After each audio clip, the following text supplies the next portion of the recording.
Welcome my channel. This is Ronald Walker. I have 30 ebooks on Smashwords. This is a third part of Buzzard Shields' story. It starts off with Buzzard Shields South. Starts with his life in Lubbock, Texas, and what he did before his father's death. His father taught him carpentry work. His father was an accomplished carpenter and died when Buzzard was a small child. He went by Morty because his name was Morticius Alejandro Shields. His mother wanted him to be better, so she wanted him to be Mas, which is Spanish for more, and so his initials are M-A-S, Mas. At any rate, he got the name Buzzard when he was working in junior high school.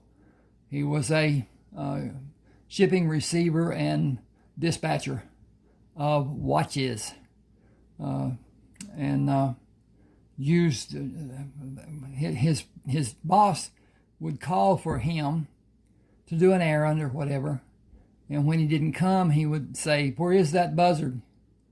And so he went by Buzzard in his later years in school, after he was being called Morty in an earlier school life, which he did not like, but it was easier for children.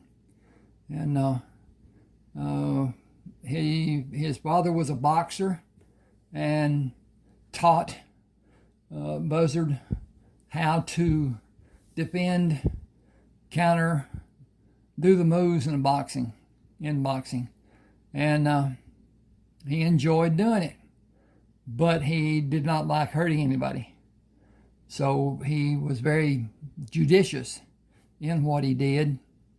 You got to fly, and but at any rate, he got a job after he quit high school. His father had died, and he had no choice. He got a job with a fellow that was a friend, and he became a lead man for a contractor who did work for Fur Foods there in Lubbock. She died, and so all her promises, all the things that were to be, were gone, except for what was written on paper and the contracts and all that. And they came in and said that they would no longer be paid every 2 weeks as they had always been, but once a month. And he bristled and told them to just have his check ready and he'd be finished and gone, and they would not have to worry about him anymore, and he wouldn't have to worry about them. He was building a house onto their family house that would house college girls, and his mother would be paid for feeding them, doing their clothes and stuff, and so he was building that for that. Then when he finished, or almost finished it, he started a second one, 2-story, with rooms in it, and a dining hall, not very tight, not very small, not very tight and small, not very big, and got into the Army to build barracks, and the Army didn't have new barracks from what they had in the First World War, and the Second World War was not yet brooding, but the Depression was, and he needed to help his mother. Jobs were not plentiful. He got the opportunity to join the Army as an engineer to build barracks. And he was able to read blueprints. He was able to do the supervision that needed to be done that even the older men could not do. most of the older men. He was a valued person to the commander of that base. And he worked there for over a year and was asked to go and supervise a geographical and topographical survey of the 4-state area: Colorado, Utah, Arizona, New Mexico, where those states come together. The only place in the United States that 4 states meet. And worked out there, became friends with several of the indigenous Indians, and mined gold. He was told not to tell anybody about the gold, because with all the people it had to be divided with, there wouldn't be anything left. A few pennies was all anybody would get. And there would be a problem with the tribe that lived on the reservation that actually joined their reservation. So he did that as an adventure and did quite well. He got to the point that he could have a bank account and do whatever. But at any rate, he went up to Alaska. That's what this is. You can see the mountains and his house, the old truck, and old Ruby, his bear, sitting out there up above the dock on the small lake. But at any rate, he did several things that a young person couldn't do.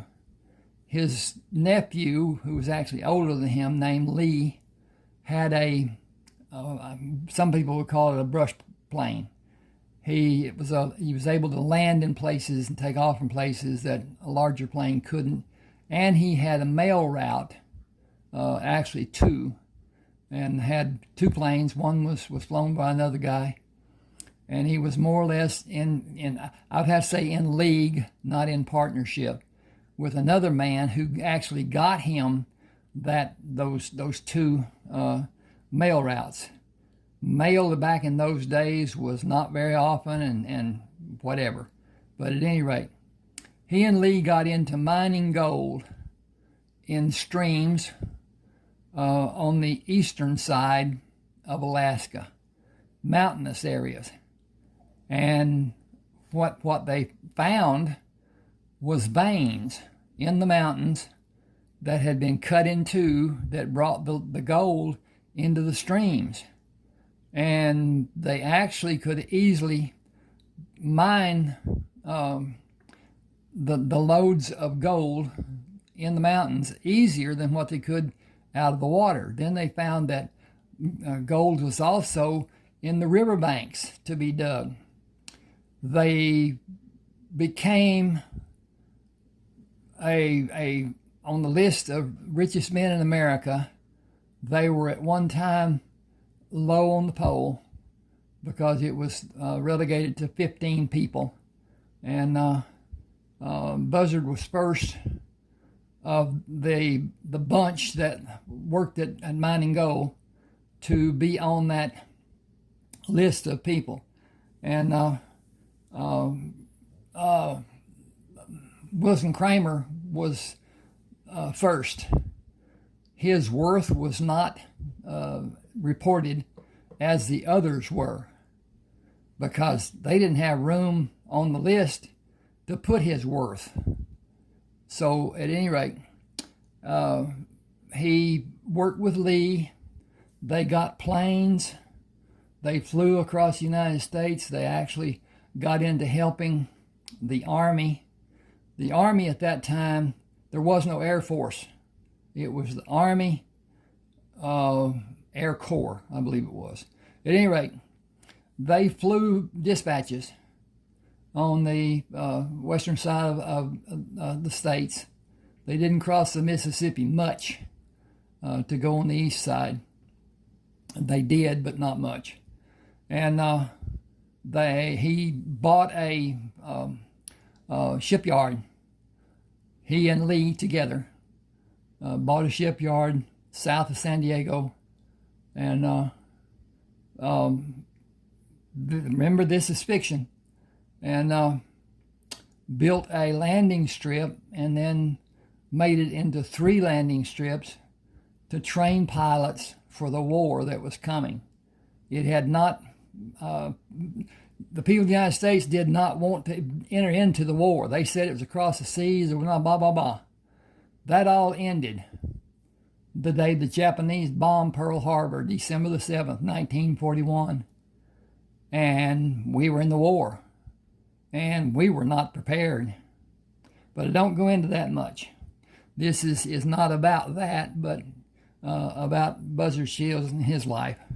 Please subscribe to my channel. Hit the like button. Comment if you want to. This book can be found, as I said, on Smashwords. And Smashwords is a good one for us. They treat the authors much better than what the big company does. Anyway, thank you for being with me.